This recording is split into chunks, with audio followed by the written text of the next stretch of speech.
Hello students, welcome to our video tutorial class. তোমাদের জন্য আমি এইভাবেই স্পেসিফিক্যালি ভিডিওটা করব বলে ঠিক করেছি যে তোমাদের আমি যেটা করব সেটা হচ্ছে কম্পিউটার থেকে বইটাকে দেখে বইটা থেকে পড়াবো, যে সমস্ত জায়গাগুলো ইম্পর্টেন্ট সেই সব জায়গাগুলো আমি স্পেসিফিক্যালি এই কম্পিউটারে কার্সার দিয়ে তোমাদের আমি বুঝিয়ে দেবো যে কোন জায়গাগুলো তোমাদের ভালোভাবে পড়তে হবে। সেই জায়গাগুলো তোমরা সেভাবে তোমাদের বইতে আন্ডারলাইন করে নেবে, সেইগুলো ইম্পর্টেন্ট পয়েন্ট। তো আমরা জানি যে আমাদের পেজ নাম্বার 43 পর্যন্ত অলরেডি পড়া হয়ে গেছিলো স্থায়ী কলার প্রকারভেদ, যেটা তোমরা উপরেই দেখতে পাচ্ছ। আমি স্পেসিফিক্যালি স্ক্রিন সাইজটাকে একটু বড় করছি। তো স্থায়ী কলার প্রকারভেদ যেটা উপরের অংশ দেখতে পাচ্ছ সেই অংশটা কিন্তু আমাদের পড়া হয়ে গেছে। আমরা আজকে কিন্তু এই যে সরল স্থায়ী কলা, that is a simple permanent tissue, এই পোর্শনটা থেকে অ্যাকচুয়ালি পড়া শুরু করবো। তো এই পোর্শনটাতে অ্যাকচুয়ালি তোমরা সবাই দেখতে পাচ্ছ যে সরল স্থায়ী কলা বলতে অ্যাকচুয়ালি 3 রকমের টিস্যু বা 3 রকমের কলাকে আমরা বুঝি। তার মধ্যে পড়ে প্যারেনকাইমা, প্রথমেই যেটা দেখতে পাচ্ছ, তারপর আছে কোলেনকাইমা, আর নিচে দেখতে পাচ্ছ একদম রয়েছে হচ্ছে স্ক্লেরেনকাইমা। তো এবার আমরা যেটা করছি সেইটা হচ্ছে গিয়ে প্যারেনকাইমা, কোলেনকাইমা বা স্ক্লেরেনকাইমা যেটা রয়েছে সেই তিনটে এবার ফার্দার আমরা ডিসকাস করছি। আমরা মোটামুটিভাবে প্যারেনকাইমা সম্পর্কে আমি আগের দিনই জেনারেলি তোমাদের যখন আমি ওই ছকটাকে এঁকেছিলাম বোর্ডের মধ্যে, সেটা তোমাদের হয়তো আশা করি মনে আছে। তো সেই ছকটা থেকেই যদি তোমরা দেখে থাকো যে ফার্স্ট যেটা প্যারেনকাইমা আসছে, প্যারেনকাইমা হচ্ছে কিন্তু মোস্টলি এটা কোষগুলো যেগুলো থাকে সেগুলো কিন্তু জেনারেলি গোলাকার বা ডিম্বাকার হয়ে থাকে, ঠিক আছে। এবং কোষগুলোর যে পাতলা মানে প্রাচীর যেটা থাকে সেটা কিন্তু খুব পাতলা হয় এবং সেটা সেলুলোজ দ্বারা নির্মিত হয়। কারণ পাতলা কেন? কারণ যেহেতু প্যারেনকাইমা কোষ হচ্ছে সজীব কোষ, সেই জন্য কিন্তু জেনারেলি ওদের প্রাচীরটা কিন্তু খুব পাতলা হয়ে থাকে এবং সেলুলোজ দ্বারা নির্মিত হয়। এবার যেটা রয়েছে কোষগুলি, এদের যে রয়েছে কোষগুলো কিন্তু স্বাভাবিকভাবে সজীব প্রকৃতির, আমি অলরেডি বললাম, এবং তারা হচ্ছে সবাই কিন্তু নিউক্লিয়াস যুক্ত, মানে নিউক্লিয়াস ছাড়া কিন্তু কোষগুলো স্বাভাবিকভাবে হয় না। নেক্সট আছে কোষগুলি ভ্যাকুল এবং কোষান্তরন্ধ্রযুক্ত। তোমরা এটাও জানো যে কোষগুলোর মধ্যে ভ্যাকুল থাকবে যেহেতু পরিণত কোষ। কারণ আমরা আগের দিন এটা পড়তে বলছিলাম যে 2 রকমের কোষ যেটা আমরা জেনারেলি দেখতে পাই উদ্ভিদের ক্ষেত্রে, একটা হচ্ছে ভাজক কলার কোষ, একটা হচ্ছে স্থায়ী কলার কোষ। তো ভাজক কলার কোষ যেগুলো থাকে সেগুলো যেহেতু অপরিণত টাইপের কোষ, সেই জন্য তাদের মধ্যে কিন্তু ভ্যাকুল থাকবে না। কিন্তু স্থায়ী কলা যে কোষগুলো হবে সেইগুলো অলরেডি স্থায়ী বা পার্মানেন্ট, তো তাদের মধ্যে আর ফার্দার ডিভিশনের বা ফার্দার কোনো রকম কিছু গ্রোথ হওয়ার কিছু নেই, তো সেই জন্য ওদের মধ্যে কিন্তু ভ্যাকুল থাকবে এবং কোষান্তরন্ধ্র থাকবে, ঠিক আছে। এবার আমি আসছি এদের অবস্থান তুমি বলতে পারো যে আমাদের এই যে পার্মানেন্ট টিস্যু বা স্থায়ী কলা, এগুলো স্পেসিফিক্যালি একটা যে কোনো উদ্ভিদেরই বেশিরভাগ জায়গাতেই থাকে, ঠিক আছে। ওই অগ্রস্থ বা পার্শ্বস্থ ভাজক কলা যেসব জায়গাগুলোতে থাকবে সেই সব জায়গাগুলোকে ছেড়ে বাকি যে জায়গাগুলোতে যে টিস্যু রয়েছে সেটাকে কিন্তু মানে আমরা কমনলি সিম্পল পার্মানেন্ট টিস্যু বা সরল স্থায়ী কলাই বলে থাকি, বা তারা থাকেও। এখানে দেখো তোমাদের লেখা আছে মস ও কিছু কিছু শৈবালের দেহ এই কলা দ্বারা গঠিত। অবশ্যই যদি একদম লোয়ার লেভেল অফ প্লান্টস দেখো তাদের ক্ষেত্রে মস আর শৈবালের কথাই বলা যায়, তারা কিন্তু এইরকম টাইপেরই মানে অংশ দ্বারা গঠিত বা পার্মানেন্ট টিস্যু দিয়ে গঠিত। ফার্ন এবং উন্নত উদ্ভিদের সকল রসালো জীব সজীব অংশ এই কলা দ্বারা গঠিত হয়।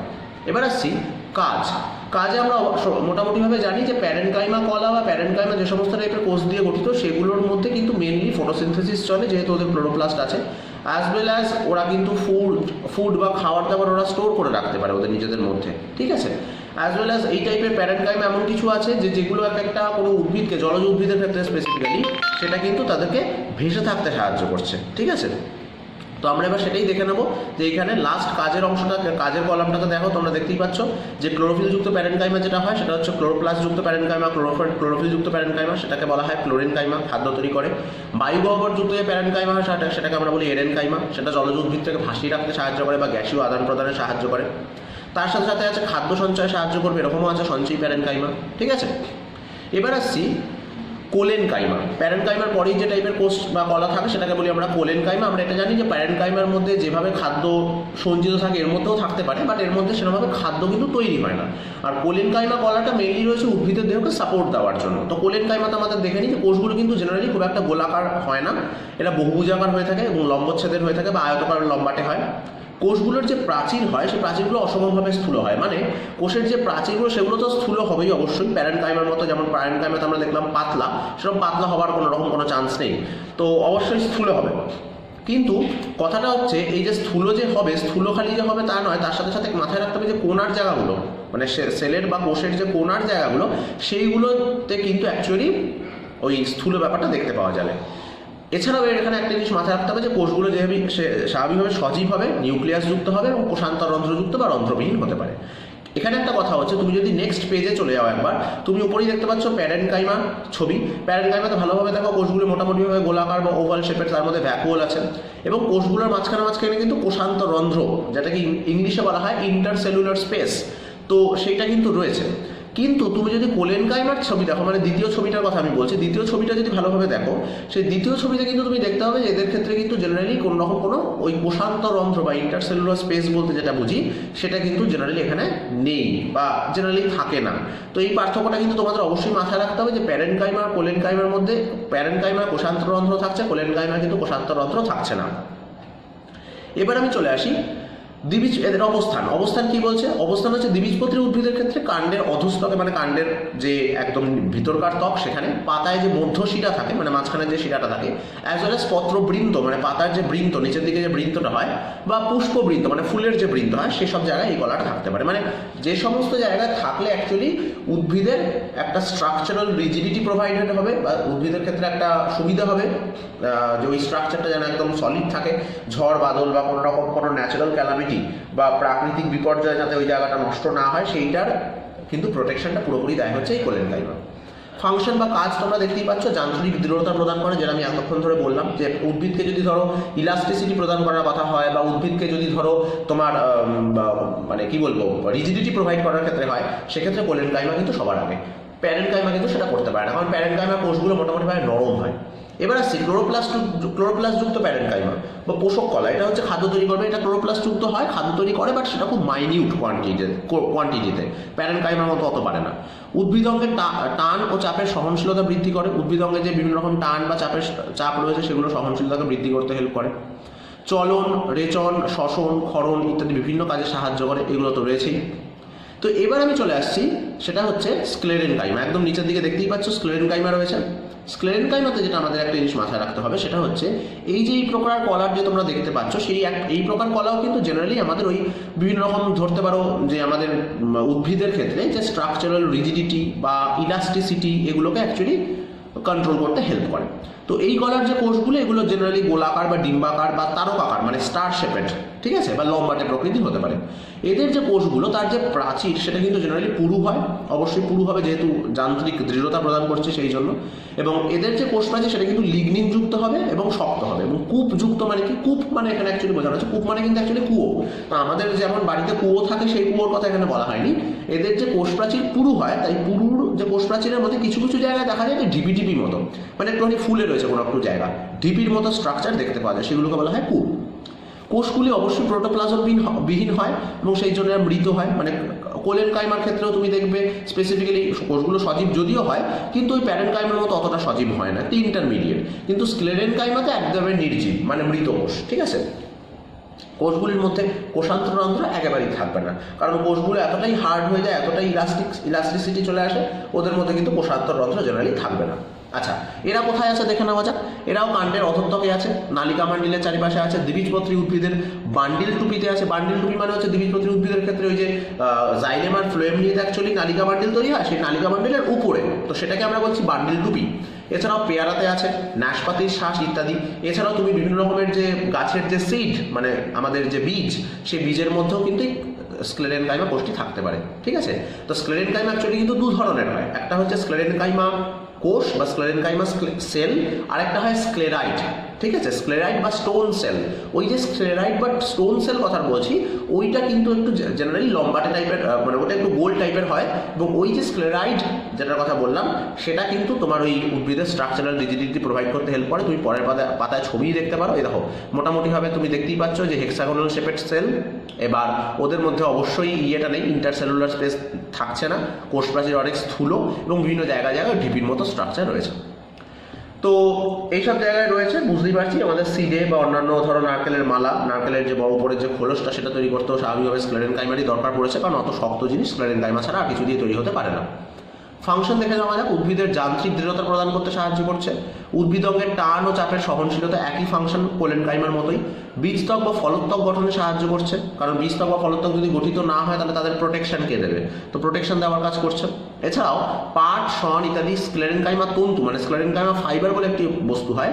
স্ক্লেরেনকাইমা যেমন সেল আমরা বুঝলাম, স্ক্লেরেনকাইমাস বা স্ক্লেরাইড বুঝলাম, সেরকম স্ক্লেরেনকাইমা তন্তুও হয়, স্ক্লেরেনকাইমা ফাইবারও হয়। সেটা কিন্তু বাণিজ্যিক তন্তু হিসাবে ইউজ হয়। বাণিজ্যিক তন্তু মানে ওখান থেকে বিভিন্ন রকমের ব্যাগ, ফ্যাগ, দড়ি, জামা কাপড় দরকার পড়লে এই সমস্ত টাইপের বিভিন্ন রকম গার্মেন্টস এগুলো তৈরি হতে পারে। ঠিক আছে, তো এই হয়ে গেল মোটামুটি আমাদের যে সরল স্থায়ী কলা বলতে যাদের আমরা বুঝি প্যারেনকাইমা, কোলেনকাইমা, স্ক্লেরেনকাইমা, এই তিনটে সম্পর্কে একটা মোটামুটি ডিটেলস পড়াশোনা। ছবিগুলো অবশ্যই ভালো করে দেখবে, কারণ এই ছবিগুলো মনে রাখতে পারলে কিন্তু অবশ্যই তোমাদের ক্ষেত্রে ইজিয়ার হবে ওদের যে বৈশিষ্ট্য বা ফিচার্সগুলো লেখা।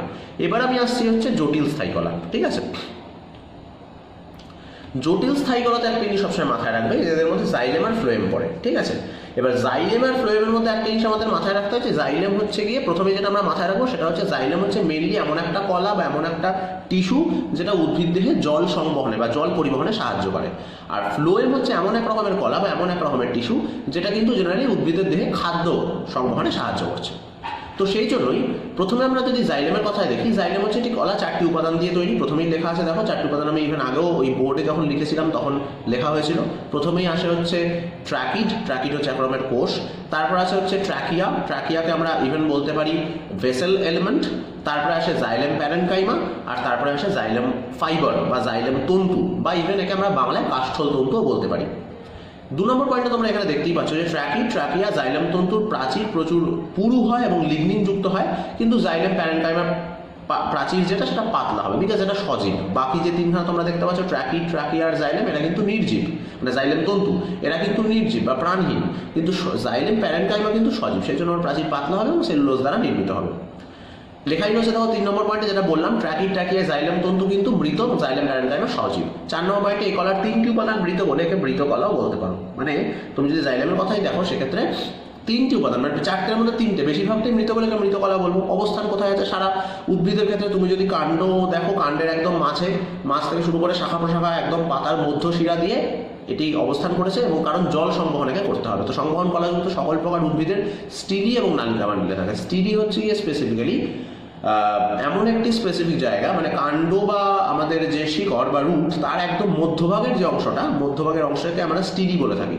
তো সেই অংশের মধ্যে দিয়ে অ্যাকচুয়ালি যাচ্ছে। এছাড়াও নালিকা বান্ডিলে থাকবেই, কারণ নালিকা বান্ডিল ইভেন জাইলেম এবং ফ্লোয়েম দ্বারাই গঠিত। এবার তার সাথে সাথে কাজ দেখো, কাজ হচ্ছে মূলরোম দ্বারা জল বা খনিজ লবণ মাটি থেকে শোষণ করে কাণ্ডের মাধ্যমে ওরা শাখা প্রশাখার মধ্যে দিয়ে পাতায় পৌঁছে দেয়। এটা হচ্ছে জাইলেমের মেন কাজ। তার সাথে সাথে যান্ত্রিক দৃঢ়তা প্রদান করাও কিন্তু জাইলেমের কাজ আছে। কারণটা কি, জাইলেম আমাদের যে উদ্ভিদের যে কাঠ বা উড যেটা আমরা পাই সেটা কিন্তু অ্যাকচুয়ালি জাইলেমেরই পার্ট। উড বা যেটা আমরা পাচ্ছি কাঠ উদ্ভিদ থেকে, সেগুলো কিন্তু অ্যাকচুয়ালি জাইলেমগুলোই আরও বুড়ো হয়ে গিয়ে, ওগুলো আরও শক্ত হয়ে গিয়ে ওই উড পোর্শনটা তৈরি করেছে। তো সেই জন্য কিন্তু যান্ত্রিক দৃঢ়তা প্রদান করা কিন্তু জাইলেমের একটা প্রধান কাজ। নেক্সট যেটা দেখতেই পাচ্ছ ফ্লোয়েম, এটাও 4টি কলা দ্বারা গঠিত। এক্ষেত্রে 4টি কলা হচ্ছে গিয়ে সিভনল, সিভ কোষ বা সঙ্গী কোষ, ফ্লোয়েম প্যারেনকাইমা, ফ্লোয়েম তন্তু বা বাস্ট তন্তু। মাথায় রাখবে এদের যে 4টি উপাদান রয়েছে, প্রথম যে 3টি উপাদান সিভনল, সঙ্গী কোষ আর ফ্লোয়েম প্যারেনকাইমা, এরা কিন্তু সবাই জীবিত। খালি লাস্টের দিকে যেটা বাস্ট তন্তু বা ফ্লোয়েম তন্তু সেটি কেবলমাত্র নির্জীব, মানে ওদের কিন্তু কোনো প্রাণ নেই। তো সেই জন্য এই যে কলা বা এই টাইপের যে কোষের সমষ্টি নিয়ে গঠিত, যার মধ্যে 3টেই সজীব, তো এই জন্য এদেরকে আমরা সজীব কলা বলতে পারি।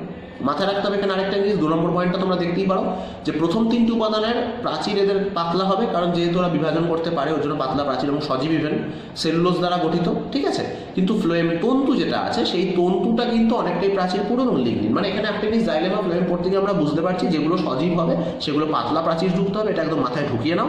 যেগুলো মৃত সেগুলো পুরু প্রাচীর যুক্ত হবে, এবং সেই সব জায়গায় লিগনিন স্টোর থাকবে।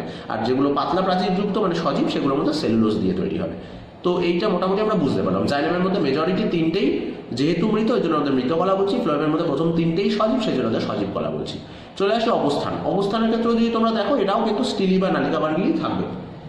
মানে উদ্ভিদের ওই জাইলেমের পাশে যাকদম যাবে, গিয়েও বিভিন্ন জায়গায় ছড়িয়ে পড়বে। কারণ দেখো জলেরও যেমন সমস্ত জায়গায় দরকার আছে, একই রকমভাবে তোমার ইয়েরও তো দরকার আছে, মানে কি বলে খাবারেরও তো খাদ্যেরও তো দরকার আছে। তো সেই জন্য কিন্তু সব জায়গায় কিন্তু এটা যাবে। ঠিক আছে, এবার আসছে সেটা হচ্ছে গিয়ে কাজের জায়গাটা যদি দেখো, এটাও একই করছে কাজ। এরা পাতায় ওই বিভিন্ন জায়গায় পাতা এবং অন্যান্য বিভিন্ন অংশে খাদ্য সরবরাহ করাই হচ্ছে এর মেন কাজ, এবং যান্ত্রিক দৃঢ়তা প্রদান করছে। ঠিক আছে, যান্ত্রিক দৃঢ়তা প্রদান করা কিন্তু এর আরেকটা কাজ। এবার আসি, তোমরা নিচে এখানে একটু ভালো করে ফিগারটা দেখে নেবে। এই যে তোমরা দেখতেই পাচ্ছ 4টে করে কম্পোনেন্টের ছবি দিয়েছে। প্রথমে এটা হচ্ছে লম্বা মতো কোষটা যেটা হচ্ছে সেটা হচ্ছে ট্র্যাকিড। ঠিক আছে, এরকম ট্র্যাকিডের মতো কিছু কোষ নিয়ে তৈরি হচ্ছে একদম লম্বা নল, যেটাকে বলছি ট্র্যাকিয়া। তারপর আছে এটা হচ্ছে জাইলেম প্যারেনকাইমা, এগুলো ঠিক এই ট্র্যাকিয়ার আশেপাশে থাকে। আর এইটা হচ্ছে জাইলেম তন্তু মানে ফাইবার। আর যদি তুমি স্পেসিফিক্যালি ফ্লোয়েম দেখো, ফ্লোয়েমের ক্ষেত্রে এইগুলো হচ্ছে একটা তোমার স্পেসিফিক্যালি নলের মতো স্ট্রাকচার। এই সাদা অংশগুলো, এই অংশগুলো হচ্ছে সাদা অংশগুলো হচ্ছে বা নলের মতো অংশ। তার পাশে এই যে পিঙ্ক কালারের যে সেলগুলো, এগুলোই হচ্ছে আমাদের সঙ্গী কোষ বা কম্প্যানিয়ন সেল। তারপরে বাইরের দিকে আছে ফ্লোয়েম প্যারেনকাইমা আর ফ্লোয়েম তন্তু। এখানে দেখানো হয়নি, কিন্তু এর মধ্যে একটা কথা আছে সেটা হচ্ছে, ধরো এইটা একটা টিউব, আমি যেটা ঠিক মার্ক করে এখানে দেখাচ্ছি। ধরো এই পোর্শনটাকে ভালো করে দেখো ভিডিওতে, যেটা আমি দেখাচ্ছি এই পোর্শনটা মনে করো তোমার টিউব। ঠিক আছে, এই পোর্শনটা তো এই টিউবের মধ্যে দিয়ে পাস করতে গেলে কিন্তু কিছু ওখানে এরকম সিভ প্লেট আছে, এগুলোকে বাংলায় বলে চালুনি ছদা বা সিভ প্লেট। মানে খাদ্য বা যা জিনিসের মধ্যে দিয়ে পাস হোক না কেন সেটা ওই রকম ছাঁকনির মধ্যে দিয়ে পাস হতে হবে। কারণ ছাঁকনির মধ্যে দিয়ে পাস হওয়ার কারণটা কি, কোনো যদি টক্সিক জিনিস কোনো থাকে বা আনওয়ান্টেড কোনো জিনিস থাকে সেগুলো রিজেক্টেড হয়ে যাবে, বাকি জিনিস এর মধ্যেই পাস করবে। তো এই জন্য চালুনির ছদা বা সিভ প্লেট আছে পুরো টানেলের মধ্যে বা নলের মধ্যে। তো এই হয়ে গেল ফ্লোয়েমের কাজ। এবার আমরা চলে যাবো প্রাণীকলাতে। ঠিক আছে, পেজ নাম্বার 45, নেক্সট পেজ চলে আসো। প্রাণীকলা, উদ্ভিদকলাটা পড়লাম। প্রাণীকলা আমরা জানি যে বিভিন্ন রকম এরকম উদ্ভিদের মতো প্রাণীর দেহ অনেক রকমের কোষ নিয়ে এরকম কলা তৈরি হয়েছে। অবশ্যই কোষগুলো দেখতে হবে যে অলমোস্ট কোষগুলো কী হচ্ছে, যে স্ট্রাকচার বিভিন্ন রকম হতে পারে বা স্ট্রাকচার একই রকম হতে পারে, কিন্তু ওভারঅল ফাংশন সেম করছে কিনা তাদেরকে আমরা কলা বলতে পারবো। সেরকম প্রাণীকলার মধ্যে আমাদের 4 রকমের কলা মেনলি পড়ে।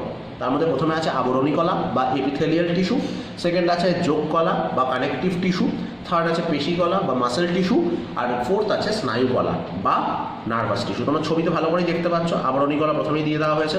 ঠিক আছে, আবরণী কলা বা এপিথেলিয়াল টিস্যু। এপিথেলিয়াল টিস্যু মানে তোমরা বুঝতেই পারছো, বেসিক আইডিয়া তোমাদের যেটা থাকা দরকার সেটা হচ্ছে যে উদ্ভিদ প্রাণীর দেহের বেশিরভাগই, স্পেসিফিক্যালি উদ্ভিদের থেকে বলা ভালো, যে প্রাণীর দেহের ধরো ভিতরের অংশে, ঠিক আছে, ভিতরের অংশে যে বিভিন্ন অঙ্গ প্রত্যঙ্গ সেগুলোকে যে চারিপাশ দিয়ে কেউ ঘিরে রেখেছে বা একটা মেমব্রেন বা একটা পর্দা যে ঘিরে রেখেছে, ইভেন আমাদের দেহের বাইরে যে স্কিন আছে চামড়া, সেটা কিন্তু সব আবরণী কলা দিয়েই গঠিত।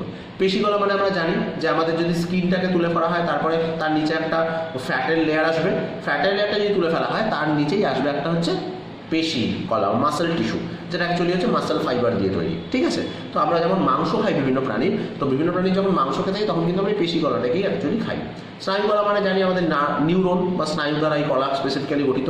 আমাদের ব্রেনের মধ্যে স্নায়ু কলা আছে, তার সঙ্গে সঙ্গে আমাদের সারা বডিতেও কিন্তু এই স্নায়ু কলা ছড়িয়ে আছে। তার সাথে সাথে নিচে দেখতেই পাচ্ছ আমাদের রয়েছে হচ্ছে যোগ কলা। এইগুলো হচ্ছে যোগ কলা। যোগ কলার মধ্যে আমাদের অবশ্যই রয়েছে শিথিল যোগ কলা। শিথিল যোগ কলা মানে হচ্ছে স্পেসিফিক্যালি তুমি দেখবে ওখানে যে কোষগুলোর মধ্যে ফাঁকা ফাঁকা জায়গা আছে। তুমি ভালোভাবে ছবিটা ভালো করে ফলো করলে দেখবে কোষগুলোর মধ্যে একটা ফাঁকা ফাঁকা জায়গা আছে, সেই জন্য আমরা শিথিল যোগ কলা বলছি। তারপরে আছে অস্থি এক রকমের যোগ কলা।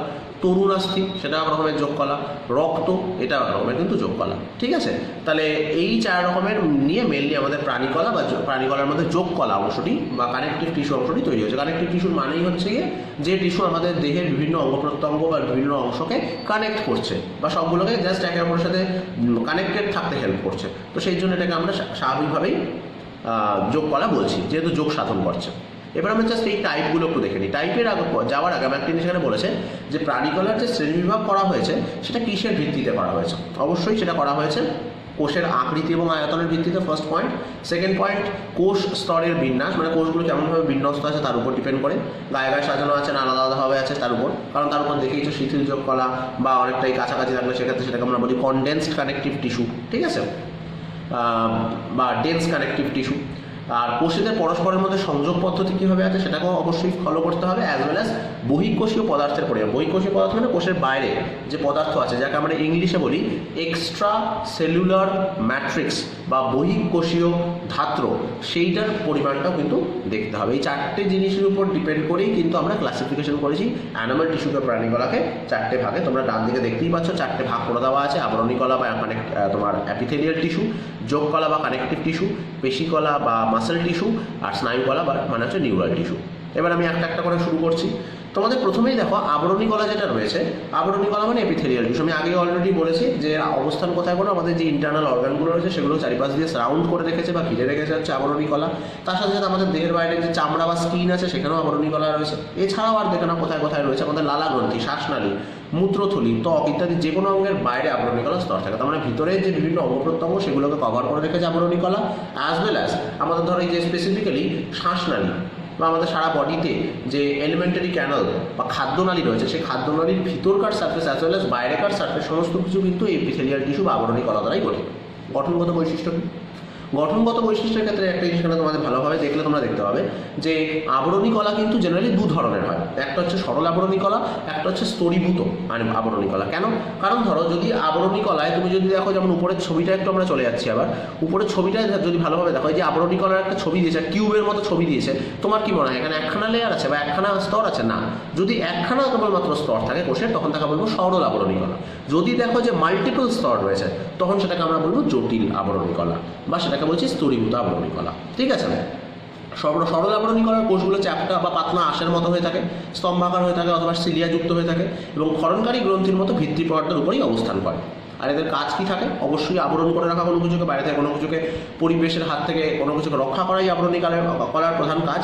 কিন্তু কিছু ক্ষেত্রে গ্যাসীয় পদার্থের আদান প্রদান, শোষণ, রেচন ইত্যাদি অনুভূতি এবং সৃষ্টি এবং ক্ষরণেও কিন্তু এর কাজ রয়েছে। এবং আরেকটা জিনিস এখানে তোমাদের যেটা মাথায় রাখতে হবে, যে ভিত্তি পর্দা, এই পয়েন্টটা কিন্তু খুব ইম্পর্টেন্ট। এরা কিন্তু স্বাভাবিকভাবে চ্যাপ্টা হবে, পাতলা হবে, সেটা ঠিক আছে, স্তম্ভাকার হবে, হোয়াট এভার। কিন্তু মেন কথা হচ্ছে এই যে আবরণী কলা হতে গেলে তার কোষগুলোর নিচে একটা ভিত্তি পর্দা বা বেসমেন্ট মেমব্রেন থাকতেই হবে, যেটা আলাদা করে আবার দেখো এখানে লেখাও আছে। তো সেই বেসমেন্ট মেমব্রেন জিনিসটা কিন্তু খুব দরকার, কারণ বেসমেন্ট মেমব্রেন ছাড়া কিন্তু আবরণী কলার কোষগুলো ঠিকঠাকভাবে স্টে করে থাকতে পারে না। ঠিক আছে, চলে আসছি যোগকলা। ঠিক আছে, যোগকলা তো তোমরা দেখতেই পাচ্ছ। যোগকলার মধ্যে আমাদের যোগকলা গঠিত আমাদের ত্বক নিম্নস্থ। যোগকলা আমাদের কোথায় কোথায় রয়েছে আমি অলরেডি তোমাদের বলেছি, যে আমাদের ত্বকের নিচে যে মেদ কলা রয়েছে, সেই মেদ কলা হচ্ছে এক রকমের যোগকলা। মেদ কলা ছাড়া তুমি যদি আমাদের অস্থির কথা ধরো, অস্থির হচ্ছে এক রকমের যোগকলা। আমাদের সারা দেহে রক্তবাহর মধ্যে দিয়ে যে রক্তবাহিত হচ্ছে সেটা হচ্ছে এক রকমের যোগকলা। তরুণাস্থির কথা যদি ধরো, তরুণাস্থি হচ্ছে এক রকমের যোগকলা।